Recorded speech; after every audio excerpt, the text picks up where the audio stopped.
नमस्कार दोस्तों, मैं रजनीश कुमार आप सभी का बहुत बहुत स्वागत करता हूं आपके अपने YouTube channel Rajneesh Ramesh official के आज के खास वीडियो में। भाइयों, जैसा कि हमने पिछले वीडियो में बात की थी विधानसभा क्षेत्र मिल्कीपुर में होने वाले उपचुनाव के बारे में, और उसी कड़ी में आज आगे बढ़ते हुए आज हम बात करने वाले हैं मीरापुर विधानसभा क्षेत्र के बारे में। क्योंकि आपको पता ही है कि उत्तर प्रदेश में लोकसभा चुनाव होने के बाद उत्तर प्रदेश की 10 विधानसभा सीटें खाली हो गई हैं, यानी 9 सीटों पर जो विधायक थे वो सांसद बन चुके हैं, और एक सीसामऊ जो कानपुर की सीट है वहां से समाजवादी पार्टी के प्रत्याशी जो विधायक थे उनको 7 साल की जेल होने के चलते वो सीट खाली हो गई है। तो उन 10 सीटों पर जिस तरह से उपचुनाव होना है तो उसी में हम आपसे लगभग 3 सीटों पर बात कर चुके हैं, और आज चौथी सीट जो हमने ली है वो है जिला मुजफ्फरनगर के अंतर्गत आने वाली सीट विधानसभा क्षेत्र मीरापुर के बारे में बात करूं तो 2022 में जब विधानसभा चुनाव हुआ था तो समाजवादी पार्टी और आरएलडी पार्टी के गठबंधन के प्रत्याशी थे चंदन चौहान, जिन्होंने यहां से जीत दर्ज की थी। 2024 में वो अब सांसद बन चुके हैं, तो इसके चलते ये सीट खाली है। तो आज हम इसी सीट पर थोड़ा विस्तार से बात करेंगे और समझेंगे कि इस सीट पर किस पार्टी का पल्ला भारी है, क्या है यहाँ के जाति समीकरण, और इस बार ये सीट क्या यहाँ बदलाव होगा या फिर आरएलडी पार्टी यहाँ जीत पाएगी, या फिर जिस तरह से आरएलडी पार्टी अब समाजवादी पार्टी का साथ छोड़कर बीजेपी एनडीए गठबंधन में शामिल हो गई है, तो क्या यहाँ पर वो सीट बीजेपी से अपनी इस सीट पर अपने प्रत्याशी को उतारने में सफल हो पाएंगे, या फिर आरएलडी को गठबंधन में रहने की ये खामियाजा भुगतना पड़ेगा कि यहाँ से भारतीय जनता पार्टी का प्रत्याशी आएगा। तो हम बात करें पहले 2022 में जो विधानसभा चुनाव हुआ था, तो वहां पे चंदन चौहान जो कि आरएलडी और समाजवादी पार्टी के गठबंधन प्रत्याशी थे, लेकिन ये आरएलडी पार्टी के चुनाव लड़े और इन्होंने 1,07,421 मत प्राप्त किए। वहीं बात करूं मैं प्रशांत गुर्जर जो कि बीजेपी पार्टी के प्रत्याशी थे, उन्हें 80,041 मत प्राप्त हुए। और मोहम्मद शकील जो कि बीएसपी पार्टी के उम्मीदवार थे, इन्हें 23,797 मत प्राप्त हुए। लगभग 23,000 के अंतर से ये सीट चंदन चौहान ने जीत दर्ज की यहाँ से। अच्छा, 2022 में यहाँ से चंदन चौहान जो कि आरएलडी और समाजवादी पार्टी के गठबंधन के प्रत्याशी थे, लेकिन 2024 आते आते समाजवादी पार्टी और आरएलडी की राहें अलग हो गई। आरएलडी पार्टी समाजवादी पार्टी का साथ छोड़कर एनडीए गठबंधन यानी बीजेपी गठबंधन में जुड़ गई। तो 2024 में अगर हम बात करें तो 2024 में जब ये लोकसभा चुनाव हुआ है, तो मीरापुर विधानसभा सीट की मैं बात करूं तो आरएलडी प्लस बीजेपी गठबंधन के जो प्रत्याशी थे उन्हें महज 88,438 मत प्राप्त हुए हैं। वहीं समाजवादी पार्टी के जो लोकसभा प्रत्याशी थे उन्हें मीरापुर विधानसभा सीट पर 89,429 मत प्राप्त हुए।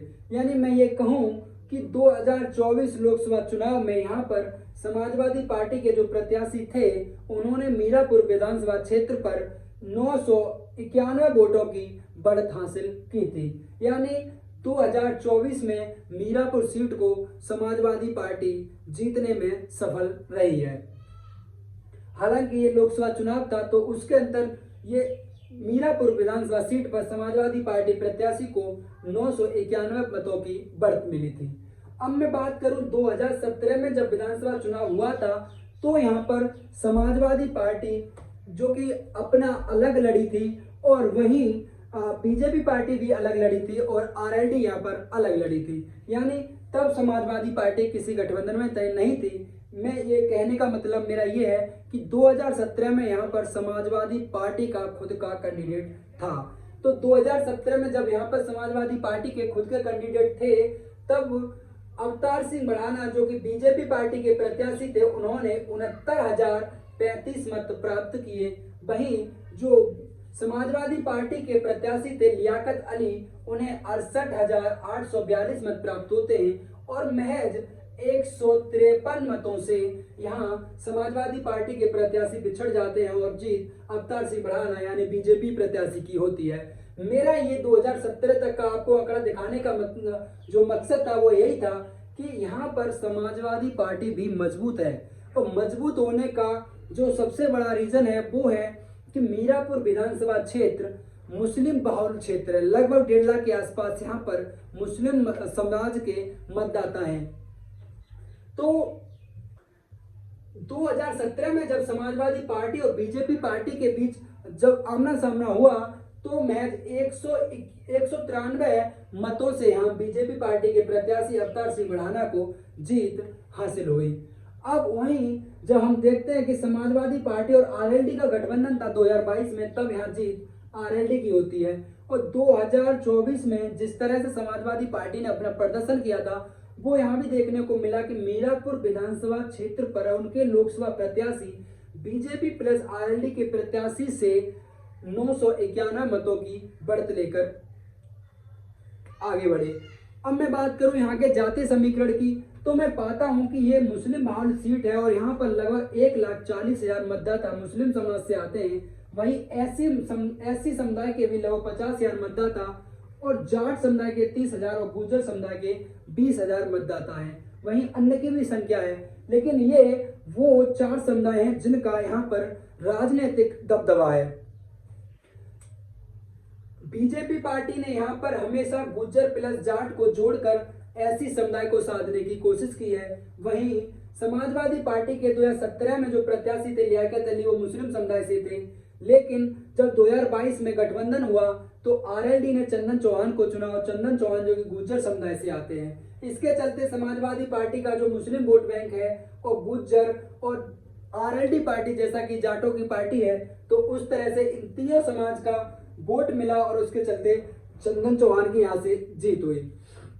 वहीं बीएसपी पार्टी भी यहाँ पर खेला करने में बहुत मजबूत पार्टी है, क्योंकि पश्चिमी उत्तर प्रदेश में जो है मुस्लिम समुदाय और एससी समुदाय का समीकरण बनाकर पहले से ही मायावती जी बीएसपी पार्टी यहाँ पर राजनीति करती आई है।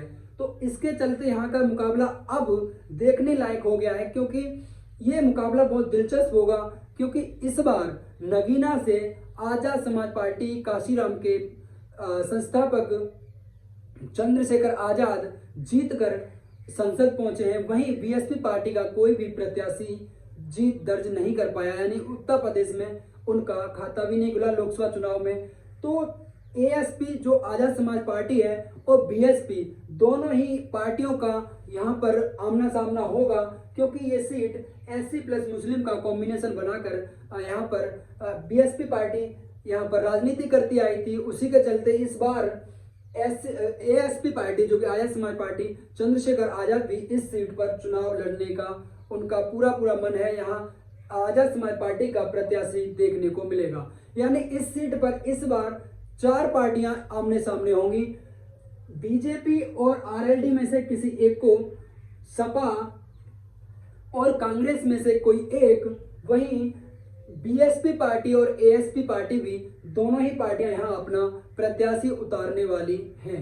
अच्छा, वहीं बात करूं मैं इस सीट पर कि जहां लास्ट टाइम यहां पर समाजवादी पार्टी ने कब जीत दर्ज की थी, तो हम पाते हैं कि 1996 में यहां समाजवादी पार्टी की साइकिल दौड़ी थी, जो उनके लिए थोड़ा सा गलत मैसेज है, क्योंकि एक लंबा समय हो गया मीरापुर से वो जीत दर्ज नहीं कर पाए हैं। मीरापुर पहले इसका जो क्षेत्र था वो दूसरी विधानसभा के अंतर्गत भी आता था, उसके बाद ये मीरापुर विधानसभा क्षेत्र बना है। तो 1996 में यहाँ समाजवादी पार्टी के जो कैंडिडेट थे संजय सिंह, उन्होंने जीत दर्ज की थी। उसके बाद यहाँ समाजवादी पार्टी जीत हासिल करने में असफल रही है। वहीं 2017 की बात की जाए तो जीत नसीब होते होते 193 मात्र वोटों से समाजवादी पार्टी के प्रत्याशी लियाकत अली हार जाते हैं। तो मीरापुर विधानसभा सीट का पूरी तरह से जो जातीय आंकड़ा ये था वो मैंने आपको समझाने की कोशिश की, जो उसका इतिहास है। लेकिन इसके चलते यहाँ जो सबसे बड़ी बगावत होने वाली है वो होने वाली है बीजेपी और आरएलडी के बीच में। दोनों ही पार्टियों के रास्ते यहाँ पर दोनों ही पार्टियां इस सीट से चुनाव लड़ने के लिए अपना अपना दावा ठोक रही है। उसका कारण है कि 2017 में यहाँ से बीजेपी जीती है और 2022 में आरएलडी। लेकिन अगर आरएलडी पार्टी नहीं चाहेगी कि ये उनकी जीती हुई सीट बीजेपी को जाए, वहीं बीजेपी पार्टी चाहती है कि यहाँ से जो मुजफ्फरनगर से उनके जो लोकसभा प्रत्याशी थे संजीव बालियान, जिन्हें समाजवादी पार्टी के हरेंद्र मलिक ने यहाँ लोकसभा चुनाव में हराया है, तो वो चाहती है कि वो विधानसभा चुनाव लड़े, वहीं आरएलडी पार्टी इस सीट को अपने पास ही रखना चाहेगी। तो समाजवादी पार्टी के अगर प्रत्याशी की बात की जाए तो 3 नाम बहुत आगे चल रहे हैं। उनमें है पूर्व सांसद कादिर राणा, वहीं एक हैं गुर्जर समुदाय से मुखिया गुर्जर, और समाजवादी पार्टी के गुर्जर फेस अतुल प्रधान की पत्नी सीमा प्रधान। तो जहां तक सबसे मजबूत प्रत्याशी की बात की जाए तो कादिर राणा को माना जा रहा है जातीय समीकरण को देखते हुए, और वो मुजफ्फरनगर से पूर्व सांसद भी हैं। तो ये थी मीरापुर विधानसभा क्षेत्र की मेरे द्वारा जारी जानकारी। अगर जानकारी आपको पसंद आए तो वीडियो को लाइक करना। आपका कोई सवाल सुझाव जो भी मेरे लिए हो वो आप कमेंट बॉक्स के माध्यम से मुझ तक भेजें। मैं आपके सवाल और सुझाव दोनों का ही उत्तर देने के लिए अपने आप को बात समझता हूँ।